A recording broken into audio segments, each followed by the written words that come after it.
నేను ఇవాళ ఇక్కడి నుంచి వేదిక మీద నుంచి చిల్లర మాటలు మాట్లాడి చిచోరగా తిరిగే నాయకులమని చెప్పుకునే వాళ్ళని సూటిగా అడుగుతున్నా.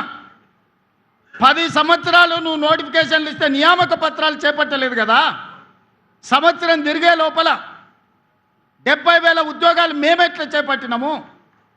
15 సంవత్సరాలు గ్రూప్ 1 నియామక పత్రాలు నువ్వు అందించకపోతే పరీక్షలు పెట్టి ప్రశ్నాపత్రాలు బజార్లో నువ్వు కోట్ల రూపాయలకు అమ్ముకొని నువ్వు వేల కోట్ల రూపాయలకు పడగకెత్తితే మీ తండ్రి గారు ఎర్రవల్లిలో 1000 ఎకరాల ఫామ్ హౌస్ కట్టుకుంటాడు, నువ్వు జన్వాడలో 100 ఎకరాల ఫామ్ హౌస్ కట్టుకుంటావు.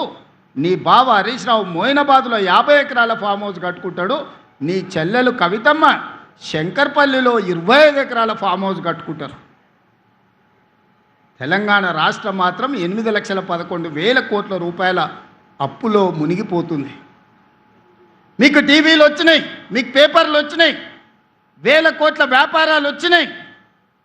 ఇంత ఆగర్భ శ్రీమంతులు నిజాం కంటే ధనవంతులుగా మీరెట్లా మారుతారు? 10 సంవత్సరాలల్లా 70,000 కోట్ల రూపాయల అప్పున్న రాష్ట్రం 8,11,000 కోట్ల రూపాయలకు తెలంగాణ ఎట్లా దిగజారిపోయిందో ప్రజలకు జవాబు చెప్పాల్సిన బాధ్యత లేదా అని ఈరోజు మేకతోలు కప్పుకున్న తొడేళ్ళని నేను అడగదలుచుకున్నాను.